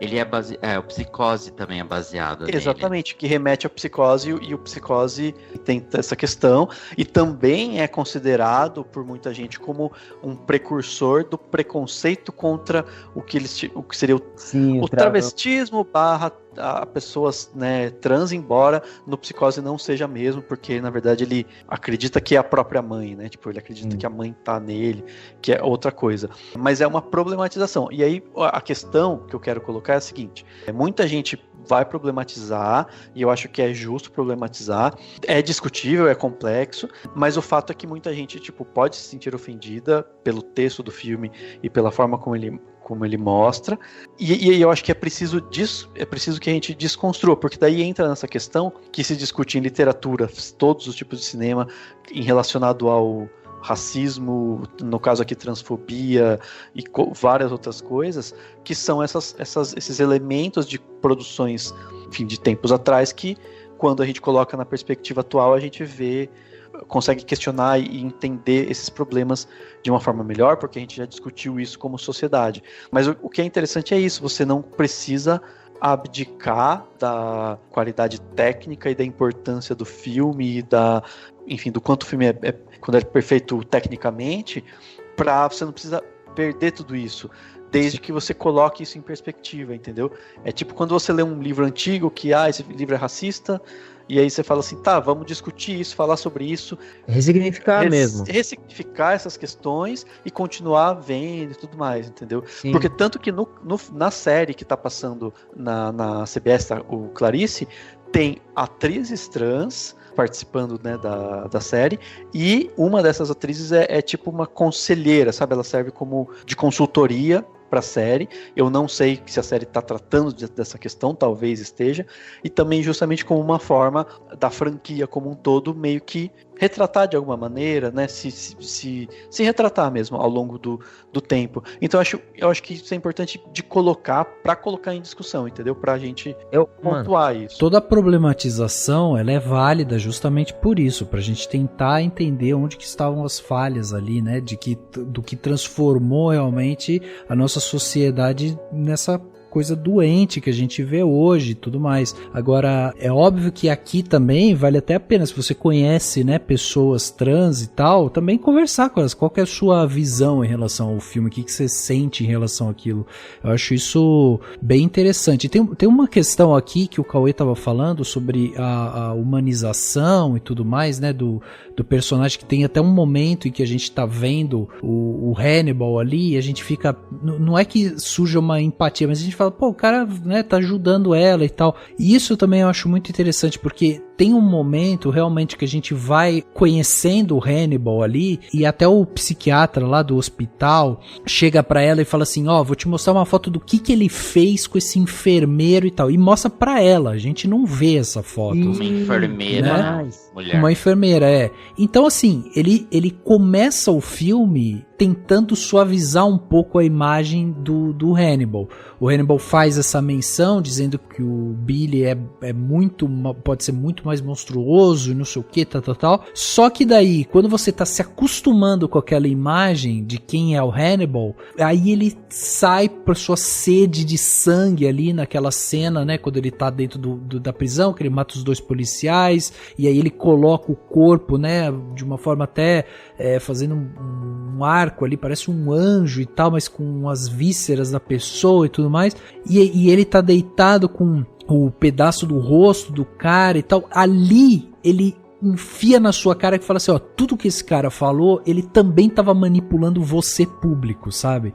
Então, assim, por mais que ele tenha falado, ó, o outro lá é arrepilante, é muito pior e não sei o que e tal, não é bem assim. Esse cara, ele é realmente, ele é o psicopata que todo mundo falou, e eu vou mostrar pra vocês que ele é. Só que ele faz uma construção disso. E no caso do Billy, ele faz um pouco diferente, né? Ele vai contando meio que a história do Billy, meio que em paralelo a tudo que tá acontecendo, então você vai conhecendo já ali o Billy, e aí eu tive a sensação, pelo menos, de que naquele momento a gente tava vendo o Billy como uma pessoa que tava, né, cometendo seus crimes e tudo mais, mas que ele é muito menos perigoso no sentido de sabe, dos assassinatos, o que ele tava fazendo ali, do que o Hannibal era efetivamente, porque o Hannibal, sim, quando vai pra violência, é uma carnificina assim, sem tamanho, entendeu? E desumanizada, né?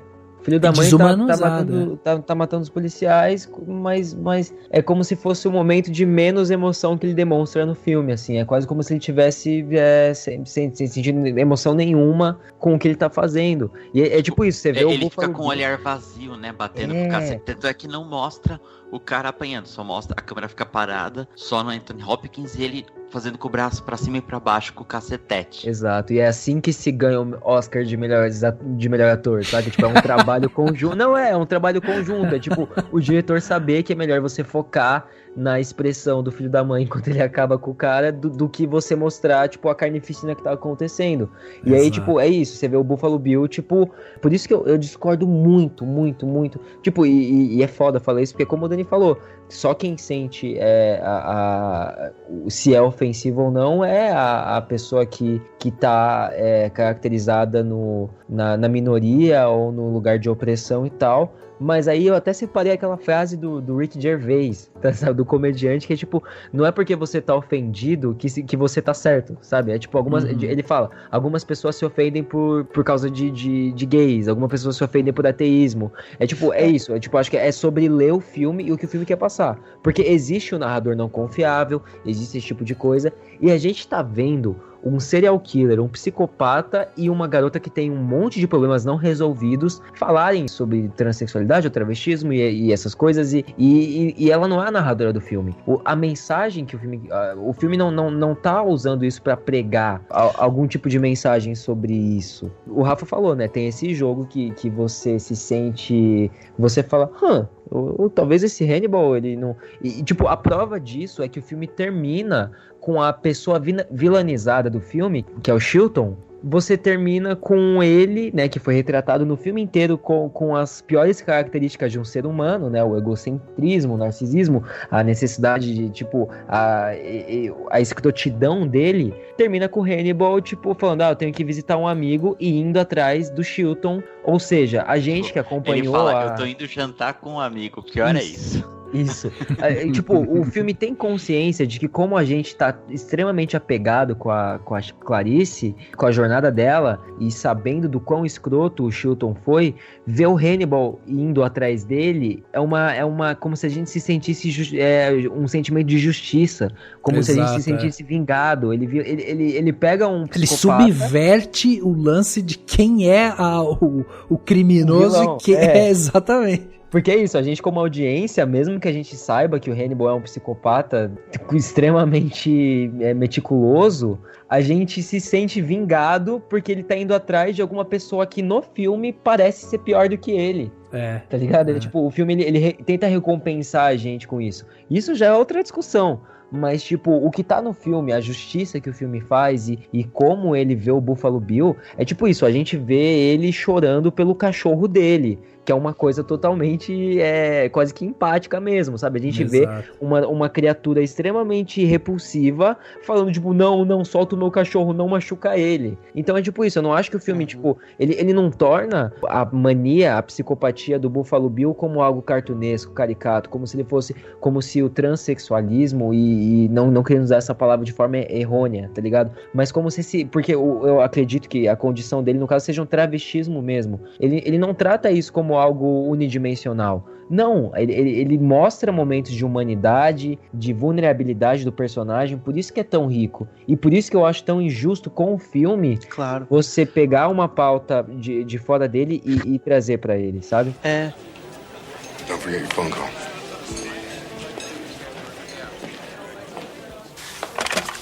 Starling.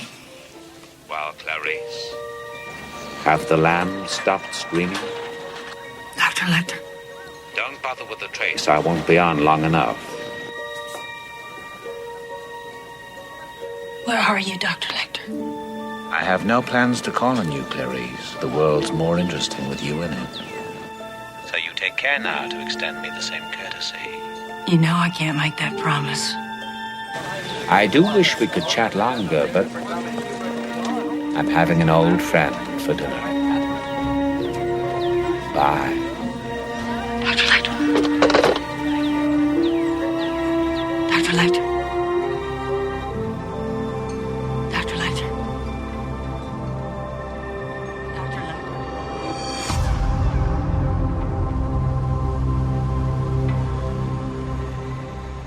Eu pontuei isso, que acho que é importante falar É disso, importante. citar isso. Sim, Mas uma coisa que eu vi, que eu li num dos textos, assim, que eu falei, pô, é isso, né?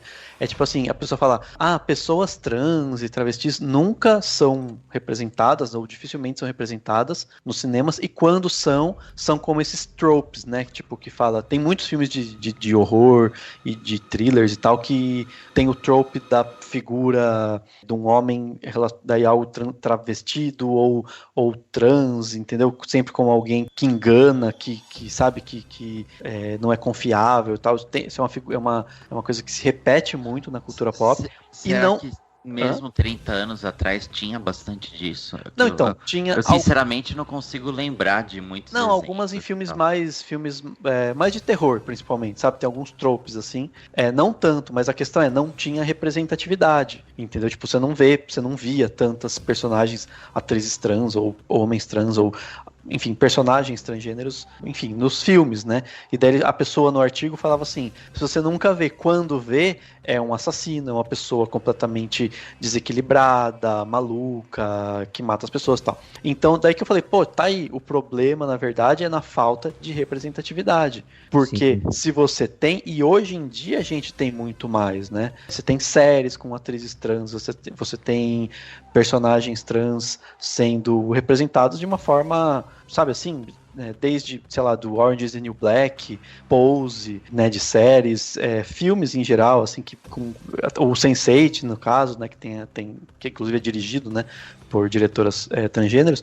Enfim, você tem representatividade. Tendo representatividade, quando você tem mais, aí você tem um pouco mais de liberdade para mostrar outras facetas e isso não é um problema grave. Eu não tô querendo apontar o dedo no sentido de falar, de dizer que é um erro e tal, mas eu acho que é importante, eu acho que toda vez que você for tratar de obras assim, é importante pontuar, pincelar e mostrar, né, para que as pessoas entendam só o que tem lá em jogo e tal. E aí, se você for, não gostar disso, não assiste o filme né, e se você, enfim, mas o importante é discutir, o mais importante é isso, né. Até só a curiosidade, teve um artigo que eu li em inglês, falando que se referia a personagem do Buffalo Bill no feminino. Fala assim, ela fez isso e a assassina, sabe, tipo, no feminino, usando her, she, pro Buffalo Bill, que seria uma forma, tipo, respeitosa com o personagem, sabe? Eu achei louco isso, pensar nisso, assim, porque realmente, se você considerar que é uma personagem feminina,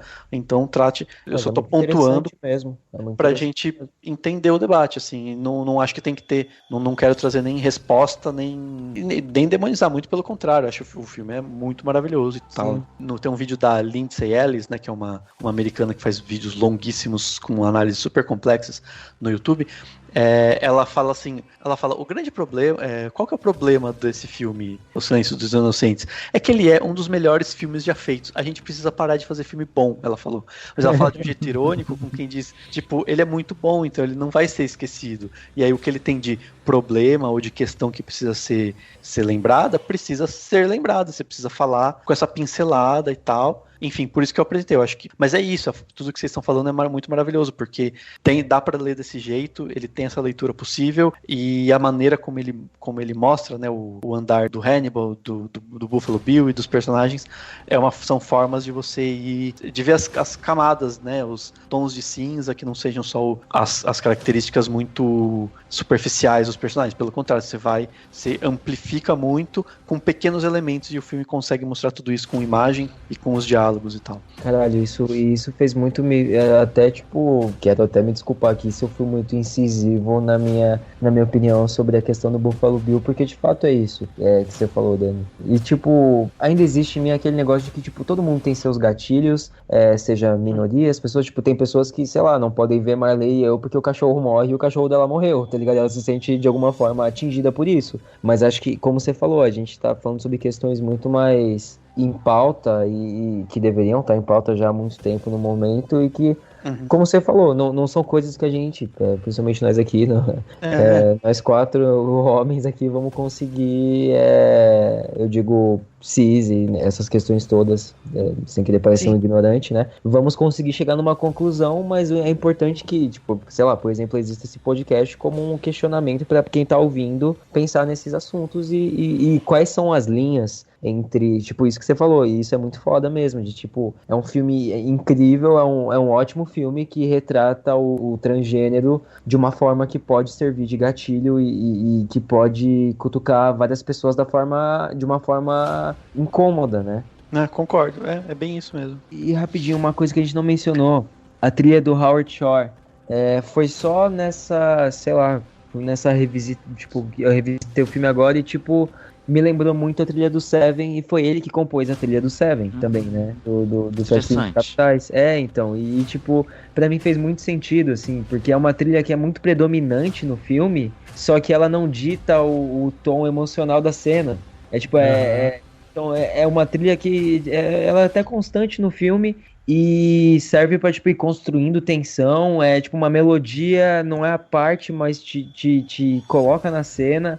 E eu senti muito isso no Seven também. E aí, tipo, só revisitando o filme agora que tipo, eu falei, pô, peraí, deixa eu pesquisar aqui quem compôs a trilha do Seven. E também foi o Howard Shore. Aí eu falei, nossa, sim, faz muito sentido isso. Exato, exatamente. Não, concordo. O Howard Shore, ele tem sabe, assim, uma carreira bem linear, sabe, assim, no sentido de, tipo... Consistência, né? Consistente, assim, ele não tem... sei lá, tem alguns compositores, tipo... sei lá, que tem filmes muito maravilhosos, mas daí tem outros mais no piloto automático. Ele, eu acho que tem de uma forma geral, olhando assim, de forma geral, acho que tem um pouco mais de consistência, do tipo, tudo muito bom e alguns pontos altos, né, assim, tipo, e legal, assim, sabe? Não, eu só ia fazer uma tipo, vocês têm um ranking, assim, de tipo, nessa... vamos ignorar a origem do mal e tal, e a série, né, e tal, mas, tipo, vocês têm um ranking de filme, assim, vocês preferem o Dragão Vermelho ou o Hannibal, tá ligado? Tipo, qual é o rolê? Eu gosto mais do Dragão Vermelho, porque eu acho que... Não sei, eu acho que eu assisti quando eu tava com essa mais velho, eu assisti primeiro o Dragão Vermelho, assim, com um olhar mais crítico, então eu acho que eu me afeiçoei mais, assim. Mas eu gosto bastante do Silêncio dos Inocentes. Mas eu gosto muito do ator também, dos atores em Dragão Vermelho. Tem algumas cenas também que pra mim são impactantes e tal. E é a origem do Lecter também, isso que eu acho bacana, sabe? Sim. Pra mim é a verdadeira origem, né? Pra mim é tipo Silêncio dos Inocentes, Dragão Vermelho e depois Hannibal. E tipo, eu acho que isso se dá muito porque não é a Jodie Foster no papel da Julianne Moore. Tipo, eu sei que é injusto com ela e tal. Cara, né? Tipo, eu assisti meia hora de Hannibal. Eu tenho aquele personagem do... Acho que é o Gary Oldman que tá com a boca tudo destruída, né? Aí eu assisti até uma cena que ele vai tentar comer ou beber alguma coisa. Era tão nojento, eu achei, né, tão asqueroso aquela cena que eu não continuei assistindo e eu nunca mais assisti esse filme. Então, parece que o Ridley Scott entendeu errado, sabe? O que era o Hannibal, o que era ele, a Clarice. É tipo, real, meio que um torture porn, assim, mostra o cérebro do Ray Liotta lá, tipo, a plenas vistas e tal, não tem a elegância, né, que tem no Silêncio dos Inocentes, e até no Dragão Vermelho, que é dirigido pela pó de um psicopata, né, que é o Burt Ratner, né, que é um cara que já tem um monte de... Eu acho que falar questões problemáticas é ser... diminuto, né? É redundante, né? O cara é meio que um monstro. E aí a gente entra em outra discussão também, né? Que é tipo, porra, uma obra sobre um psicopata, feita por um psicopata e tal, mas pra mim, tipo, vendo como filme, seria tipo Silêncio dos Inocentes, Dragão Vermelho e aí Hannibal. Eu não tenho os outros muito frescos, faz muito tempo que eu não saberia fazer um ranking, mas eu acho que com certeza entra a questão do tipo, por não ser antes uma franquia, sabe? Tipo, por não ser, você já tem outros interesses, né, na produção do filme, assim. Eu gosto muito como o Silêncio dos Inocentes é um filme redondinho, enfim, redondinho, exatamente. Tipo, é aquilo e beleza. Aí os outros têm toda uma proposta de continuar e tal. E o final dele é fechado, né? Porque o Hannibal, ele fala pra Clarice, eu não vou te procurar, tá? Não se preocupe, eu não vou atrás de você. Então meio que ele dá uma finalização pra aquela história, né? Exatamente. Eu acho que é isso, assim. Por isso que, sei lá, eu gosto mais de filme assim, então... Mas realmente, eu não tô com os outros tão frescos pra sair ranqueando, assim. Então... Cara, e pra mim, assim, eu acho que o Silêncio dos Inocentes é muito melhor do que os outros, sabe? Eu acho que ele tem uma carga muito forte. Até vale ressaltar o seguinte, a gente comentou aqui, né, no começo do podcast, que ele levou melhor filme, levou melhor diretor, levou melhor ator, levou melhor atriz e levou melhor roteiro adaptado, né? Os 5 principais prêmios da academia. Mas ele também tinha sido indicado a melhor edição, né? O Greg McKay, né, sendo indicado, e teve também melhor som, né? Então, assim, eu acho que isso é muito impactante também, sabe? É um filme que ele foi muito reconhecido pela crítica e pelos seus pares também, né, na época. O fato dele não ter levado melhor edição, melhor som e tal, foi um detalhe, porque no final das contas ele acabou levando as premiações ali, as principais premiações, mas assim, o resto foi um detalhe mesmo, né, melhor edição. E como a gente até bem comentou aqui, a parte de edição dele é incrível, é uma parte incrível, é muito técnica. A parte de som também do filme é muito boa. O Cauê bem lembrou a gente aqui sobre a trilha, mas essa parte de som, né, de edição de som também e tal, do filme, ela é muito boa, né? A voz ali do Hannibal no começo, ela é quase uma voz metálica, ela é quase uma voz não humana, sabe? Ele extrai alguma coisa disso. E tem um pouco da edição como da interpretação do Anthony Hopkins também ali, né? Mas é um filme, assim, super premiado e eu acho que é um filme que acabou marcando época e ele acabou sendo base justamente para os outros. E até como o Dani falou, eu acho que é um filme muito redondinho e que vale muito a pena ser assistido, assim, com toda a atenção. E é uma aula de cinema realmente, assim, para quem gosta da parte técnica, eu acho que o Silêncio dos Inocentes vai te trazer muita coisa ali para você observar.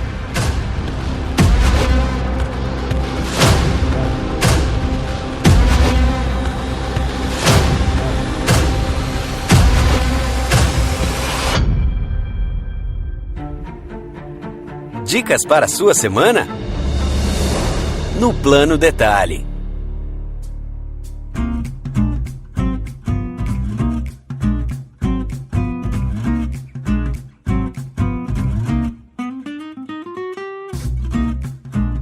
Plano Detalhe da semana, aquele momento que a gente tem aqui para dar aquelas dicas para você aí, né? Afinal de contas, a primeira dica já tá dada, que é assista o Silêncio dos Inocentes. Se você não assistiu, corre lá para assistir, tá facinho aí na mão, né? E ainda tem parceria aqui do Telecine com o Cinemação, com o nosso link aqui. Você vai lá e fica com 30 dias grátis de Telecine, pô. Dá pra ver filme pra beça lá, né? E pra gente começar aqui esse Plano Detalhe, eu vou pedir pro Dani, o que você trouxe de bom aí pra gente pra essa semana? Bom, vou dar 2 dicas aqui. Uma que tá na minha listinha de dicas faz tempo, que eu ainda não tinha falado, que é um canal no YouTube de curtas-metragens, muito bons. É um canal americano, os curtas acho que são quase todos americanos, mas muito bom, assim, tem uns curtas muito, muito massa. O nome do canal é Omeleto. Omeleto. Não é omelete, é Omeleto. É um canal que, inclusive, eu descobri, acho que eu tinha cruzado com ele em algum momento, mas eu descobri nessa última leva de filmes do Oscar, fui ver os curtas, né? E um dos curtas-metragens indicados ao Oscar desse ano tá nesse canal.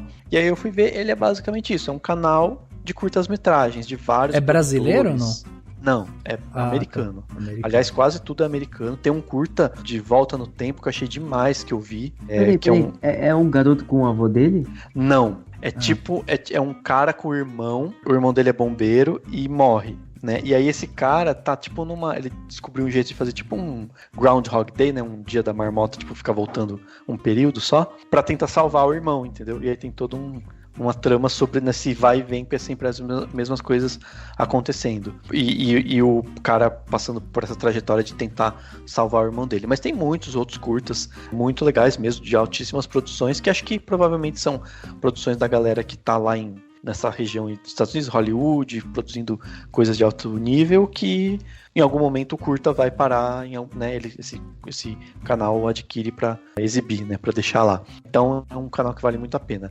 E eu vou indicar também um livro classicão, assim, que a gente ganhou, inclusive, o Cinemação ganhou ele de presente. Já faz um ano, mais ou menos, que é o Coração das Trevas, do Joseph Conrad. Eu só fui ler esse livro agora, faz tempo que a gente ganhou, desculpa, tava na minha pilha, infelizmente não deu pra ler tão rápido, mas ele é muito maravilhoso. Primeira coisa, ele é um livro que influenciou muito o cinema, né, como um todo, principalmente, assim, se você já viu Apocalipse Now, você percebe muito, você lê o livro e fala, mano, isso é muito Apocalipse Now. Então, assim, ele é um livro de 1920, acho, 1902, e, enfim, é um livro classicão de horror que mostra os horrores do cara na guerra, tal. Ele não é bem guerra, mas enfim, ele vai entrando pelo rio numa região da África. Só que ele é, como você pode imaginar, num livro de 1902, escrito por um europeu que se passa no continente africano, ele é um livro extremamente racista. E o que a editora Antofágica fez foi isso, tipo, ela ressignificou o clássico, né, assim. Então ele tem uma abertura, né, o texto de abertura é do Felipe Figueiredo, que é lá do Nerdologia, e aí no final você tem 3 artigos, 3 pós-fácios, né, basicamente. Um da Ana Maria Baiana, que é crítica de cinema, que fala sobre a questão do cinema. Um do Christian Dunker, que fala sobre várias questões, incluindo do horror e tal, que é um psicanalista super foda.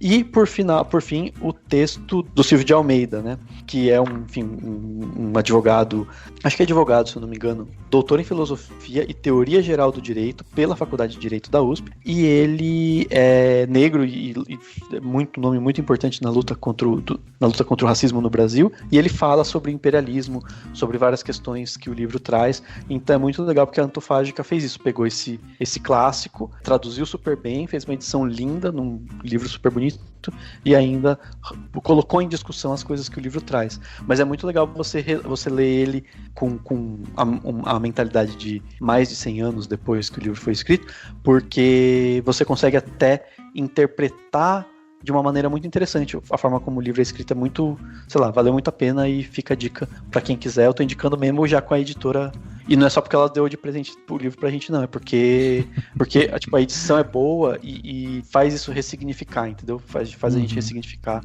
a obra. Foda, isso. muito foda. Muito bem, tá aí então, 2 dicas sensacionais. Lembrando você aí, ouvinte, que tudo que tá sendo falado aqui terá link no post desse podcast, né? Então, não pegou alguma coisa, você vai lá, corre no post desse podcast, tá tudo lá listado com link, é só clicar e aí você vai ser direcionado pro que a gente tá falando aqui. Cauezão, e você, o que você trouxe de bom aí pra gente de plano detalhe? O meu plano detalhe de hoje é só um filme também. É uma coisa que me veio enquanto eu assistia Silêncio dos Inocentes, enquanto eu revisitava o filme. E é um filme que, sei lá, eu já acho que eu nunca devo ter comentado aqui no podcast e tal, mas que eu gosto muito e me assusta, porque eu gostava do filme já quando mais novo e tal, e só quando mais velho eu fui descobrir o que estava envolto também da história do filme, que era mais que na real é sobre psicopatas, essas coisas. É Olhos Famintos, Jeepers Creepers. O filme é de 2001, é um filme de terror, meio que um slasher, mas é meio que suspense, estrelado pelo Justin Long e a Gina Phillips. Ele é sobre 2 irmãos que estão na estrada, muito longe de casa, um negócio meio sulista americano, e começam a ser perseguidos por um caminhão que, na verdade, né, existe um psicopata, um serial killer, na verdade existe um plano de fundo sobrenatural por trás dele. O lance em volta do filme é que, na verdade, o diretor dele, o Victor Salva, ele foi condenado por pedofilia. Ele fez um filme chamado Clown House, que é Palhaço Assassino aqui no Brasil, e ele foi condenado por ter abusado dos atores, dos garotos do filme. Ele cumpriu pena, saiu e produziu o Olhos Famintos 1 e 2, coprodução de ninguém mais, ninguém menos, Francis Ford Coppola, e de novo entra nessa linha tênue entre psicopatas que foram reabilitados, que cumpriram pena e essas coisas, e é um filme que eu me lembrei dele no Silêncio dos Inocentes, justamente na cena onde tá a garota presa, a câmera vai passeando elegantemente por esse lugar que se torna um covil, né, do Buffalo Bill, vai mostrando as fantasias, vai mostrando as roupas e mostra ele sentado de costas costurando a roupa de mulher que ele construiu, a roupa humana, né? E quando eu reassisti o filme, veio em mim de novo isso, eu falei, caralho, o Olhos Famintos, uma das cenas mais emblemáticas pra mim, que é a criatura do filme, né, que é o vilão do filme, construindo também a sua própria maneira, a sua nova roupa, são os mesmos movimentos de câmera, é uma homenagem, é uma clara referência ao Silêncio dos Inocentes. A câmera vai passeando, vai mostrando o habitat, né, do vilão, da criatura do vilão do filme, e mostra ele também sentado de costas para a câmera, nu, fazendo a sua fantasia, né? E trouxe para mim essa visão, essa ligação muito forte entre ambos os filmes, assim. E é um filme que, acho que essa indicação aqui já é pra sequência também, sabe? Que começa como um filme de suspense / serial killer, e no segundo vira totalmente a engrenagem e vira um slasher de fato muito bom, e também é dirigido pelo Victor Salva, e tipo, é um filme que, sei lá, eu sempre gostei muito antes de saber tudo que tava envolvido por trás dele, de saber que o Coppola produzia sabendo que quem dirige o filme é um pedófilo, porra, foda falar isso em voz alta, mas é um pedófilo que cumpriu pena e foi, tipo, reabilitado, e que já fez filme, inclusive, pra Disney.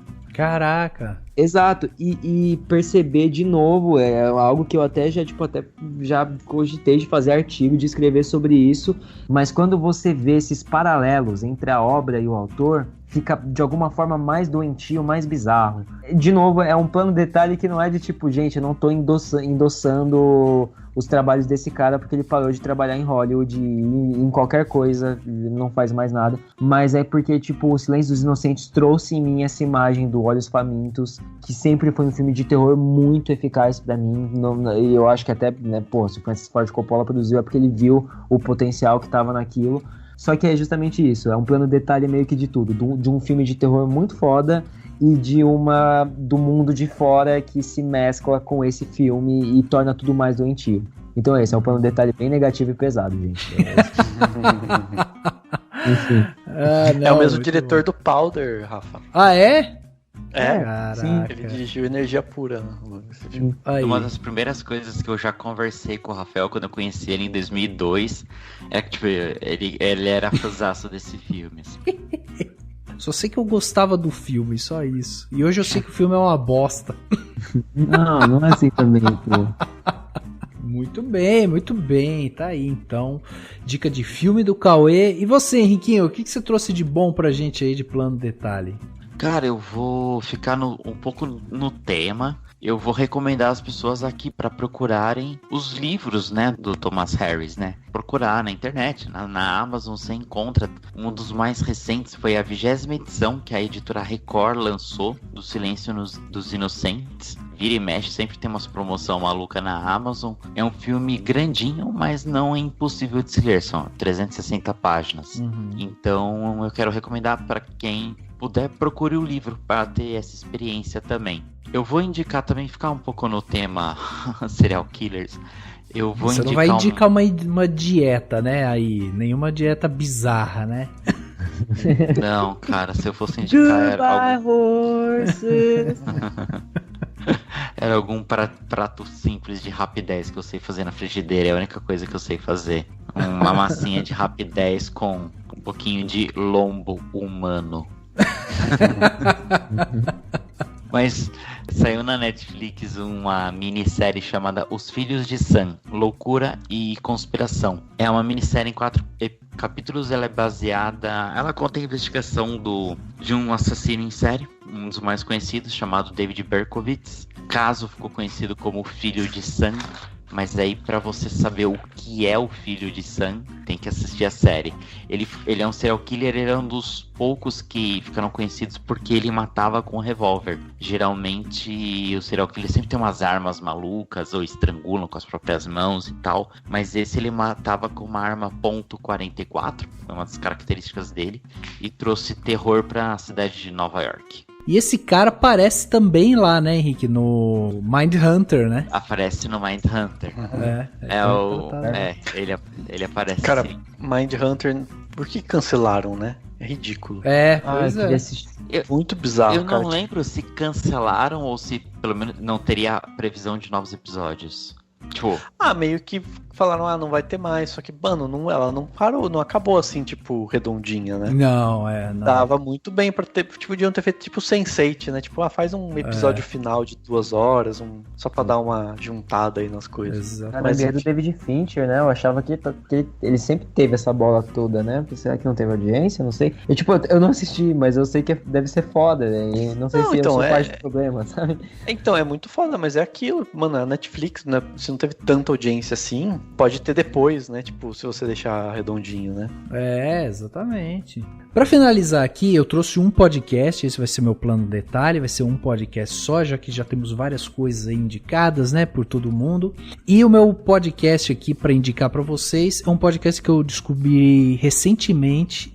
Quem apresenta o podcast é a Ilona Zabó. Ela, pra quem não lembra dela, ela tinha sido indicada pro Moro pra ela participar de um conselho e tal, né? E aí o Bolsonaro acabou entrando no meio, pediu pra tirar ela e tal. O Moro revogou a nomeação dela lá pro conselho e blá blá blá. A Ilona, ela é mestre em estudos de conflito e paz e ela também é especialista em segurança. E ela fez esse podcast chamado Você Pode Mudar o Mundo. Um podcast muito, muito interessante. E eu descobri na Ilona uma host de podcast muito boa. Ela é muito boa, ela é muito natural, muito tranquila na hora de falar e tal. E o que é esse podcast dela? É um podcast do Instituto Igarapé. E ele serve para inspirar o engajamento e ação cívica de líderes e cidadãos. Então o que a Ilona faz lá? Ela conversa com personalidades que vem atuando, né, de forma muito bem sucedida em defesa da democracia, dos bens públicos e tudo mais.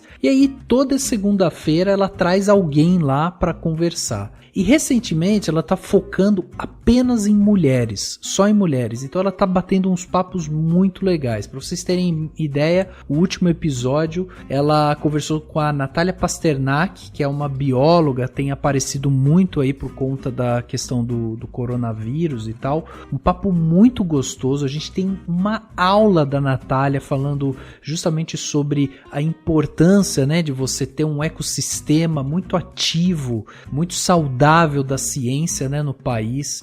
Tem também entrevista da Ilona com a Marina Silva. Ela entrevistou também Priscila Cruz, que eu também acho incrível, uma mulher incrível que está à frente, né, do movimento Todos pela Educação. Enfim, tem muita gente boa lá. E eu acho que é um papo que flui muito bem, justamente por conta disso, porque eu tenho sentido na Ilona essa leveza de tocar as conversas e tudo mais. Então é um podcast gostoso de ouvir, assim, você ouve e aprende, sabe? Eu achei isso muito legal mesmo. Foi uma descoberta, porque o podcast é produzido inclusive pela Rádio Novelo que já fez tantos podcasts bacanas aí, tá fazendo esse da Ilona.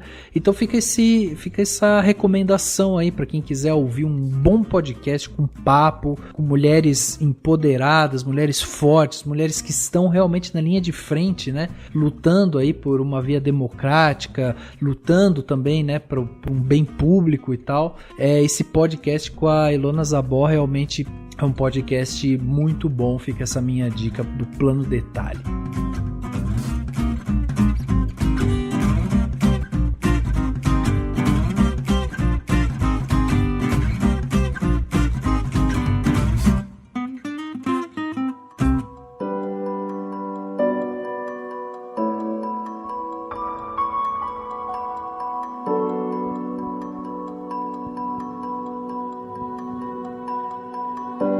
Chegando ao final de mais um podcast Cinemação 413, chegamos aqui ao final de mais um podcast, um papo sensacional que a gente teve aqui com Cauê Petito, com Henrique Risato. A gente discutiu aí esse filme de todas as suas formas possíveis, né? Falamos sobre atuação, sobre direção, sobre roteiro, sobre polêmicas, sobre tudo que envolve esse filme. E eu acho que a discussão, né, sempre fica aquele convite para que a discussão continue através de vocês. Então mande seus comentários, o que vocês acham, né, sobre O Silêncio dos Inocentes. E eu queria aqui agradecer a presença do nosso querido Cauê Petito, que veio mais uma vez aqui debater um filme com a gente. Cauêzito, obrigado mais uma vez. E deixa aí, né, suas redes sociais, onde que você está, para que a galera consiga consumir mais do conteúdo produzido por sua pessoa. E eu sorrindo aqui, um sorriso bem aberto de felicidade de voltar a gravar com vocês nesses momentos conturbados que tá todo mundo passando, e é só muito bom vir falar sobre filmes fodas com gente foda e essas coisas todas. E como o Rafa falou, você pode ir comentar, confessionar seus desejos psicopáticos, o de sempre. Eu tava postando muito pouco em redes sociais, mas eu acho que eu vou voltar agora, eu tenho quase certeza disso. Vou criar uma página aí, mas isso talvez seja assunto para outro podcast em relação a artes e as coisas que eu faço e desenho, enfim. Você pode me achar no Cauê_Petito no Twitter, Cauê Petito no Instagram. Facebook eu não uso mais, mas eu sempre tô às vezes falando sobre um filminho ou essas coisas lá. E você pode me achar também no Cinemação, Nervos e em breve talvez aí outro site falando sobre cinema. Como sempre, valeu Dani, valeu Rafa, valeu Henrique pelo papo e por essa troca aqui de percepções sobre esse cinema lindo que a gente gosta. Sensacional, obrigado Cauêzão mais uma vez. Henriquinho, obrigado também pela sua presença aqui com a gente, e deixa também convite, né, para quem quiser te acompanhar e também suas redes, né? O Henrique também é um homem de redes sociais. Valeu, Rafão. Então, convidar novamente a galera aí ouvir eu e o Xaxim lá no Geração M Podcast. A gente tá no Spotify, nos principais agregadores, e também no site do Cinemação, só ir lá na abinha de podcasts. E se alguém quiser me seguir, é @Henrique Risato no Instagram. Muito bem, tá aí então, redes sociais. Dan, obrigado também mais uma vez por mais um podcast, dessa vez um clássico, né? E estamos preparando umas pautas que tá vindo aí que vão merecer a atenção de todo mundo, né, Dan? Vamos, a gente espera que todo mundo goste, né? Tem os lançamentos, mas tem muita coisa diferente, sempre bom alternar, essa é a nossa proposta. Espero que todo mundo tenha gostado da gente falar sobre O Silêncio dos Inocentes da forma como foi. E é isso, brigadão Henrique, brigadão Cauê. E a mensagem final é muito importante, gente. Seja como Anthony Hopkins, atue como um cara fodão, mas no final você tem que ser um vovô bem fofinho. e não seja um inocente e fique em silêncio. Comente no podcast. A gente não quer o silêncio dos inocentes. A gente quer as palavras dos culpados. Foi mal. Essa foi boa. O cara voltou a escrever, agora tá com tudo aí, ó. Viu, Rafa? Não, eu tô com tudo aqui, irmão. Muito bom. O podcast Cinemação 413 fica por aqui e a gente se vê no próximo.